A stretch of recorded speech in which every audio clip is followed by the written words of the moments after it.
So I wanted to talk about this last week, but I forgot. Terence Crawford says Errol Spence is not a Hall of Famer. My question is not, is Errol Spence a Hall of Famer? Does he have the resiliency? That's my question. That's my only question. Are you going to retire after a loss? Are you going to, when your kids Google you in 2035 and they're on their way to college, you about to pay for them, or they getting soccer scholarships? I see they play soccer. People are going to say, your father quit after a loss. It's not a question if he's a Hall of Famer, because if he was fighting, if he was continuously fighting at 154, I don't think this would be a question. I think fans, and I think Errol Spence fans, myself included, is that he didn't get back on the horse. No pun intended. He owns a ranch. That's the biggest question with Errol Spence. And like I said, I will never disrespect the people that aided me in my road to the apex, or the what's that P word? Anyway, I can't think of it right now.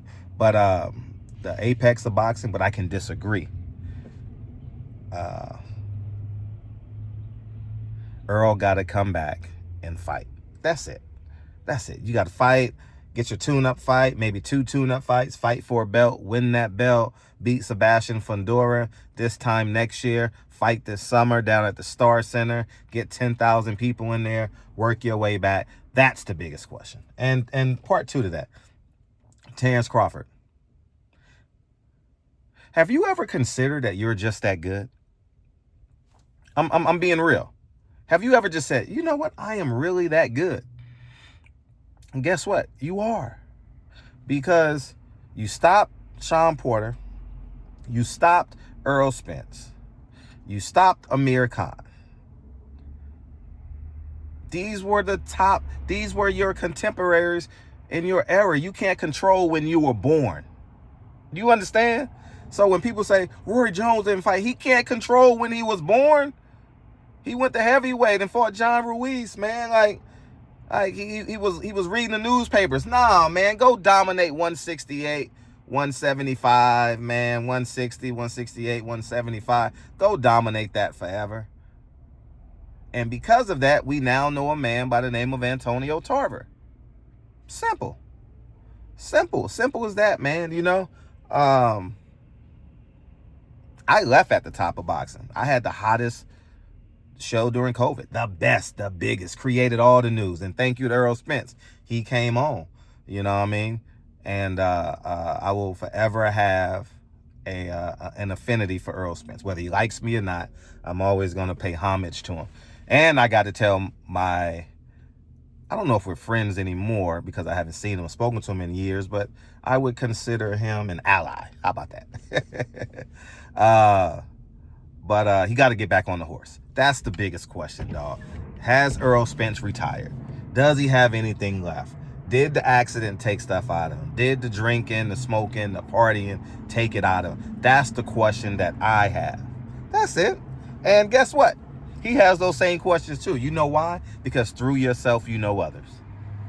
Can he get another belt without Derrick James, or did Derrick James create him? That'll get him going. You know what I'm saying? That's it. Terence Crawford. It don't hurt me to say this, because you got to pay respect where respect is due. Terence Crawford. There is John Stockton. There is Isaiah Thomas, right? John Stockton is the all-time assist leader in steals and assists. But who did you pay to see? Isaiah Thomas. You get what I'm saying? So there's levels to the Hall of Fame too now. Like, there's a special room. Timothy Bradley is a Hall of Famer. You can say what you want. Timothy Bradley only lost to one man. And that one man, Pantheon. Well, how you say that word? The P word. The Pantheon. Anyways, you guys put in the comment section. That special room you know? Who's a Hall of Famer in this era?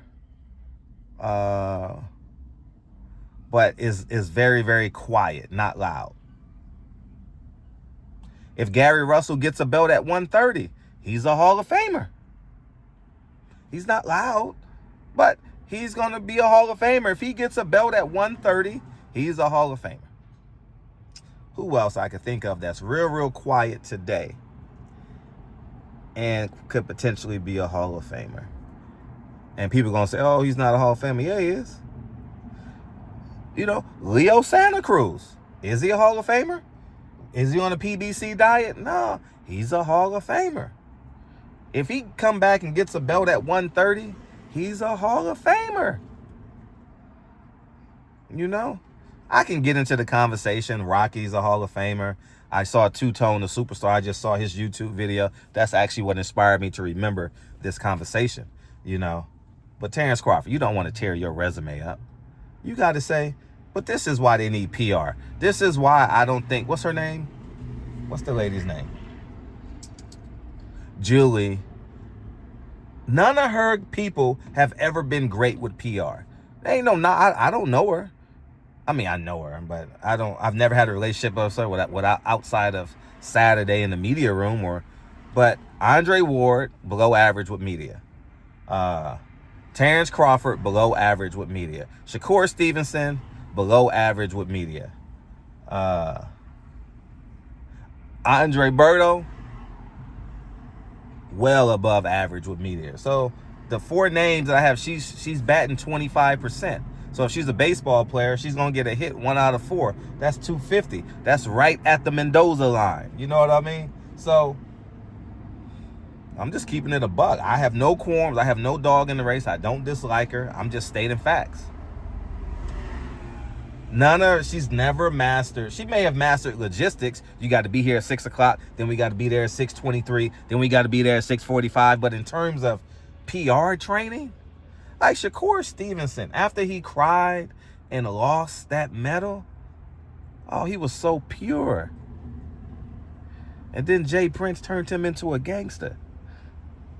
Why would you turn an Olympian into a gangster? That's bad PR in its own right. You don't turn an Olympic medalist into a gangster. Standing beside him saying, we got your keys, we got your chain. What was that? NBA YoungBoy during COVID? Just retarded. You know what I mean? And by the way, I still stand on this, Shakur. If you love black people, who killed Quavo, Offset? One of them Migos guys. I'm not being disrespectful. I don't know their names, man. I've never went on. Actually, I did that day. I ain't gonna lie. That day, Migos, when he passed away, I went and typed in Migos on my title app. But outside of that, I've never. Offset. What's the gentleman's name? I'm not being disrespectful, man. Offset is the guy that married Cardi B. I don't know. Put it in the comment section so I'll never forget it. Rest in peace to that young man. God bless his family. And but who murdered him? You were standing right beside him. Somebody got to tell the truth. Who murdered that man? Are you going to be a star witness in that case? What happened? You know, if I see someone get murdered, man, I gotta tell.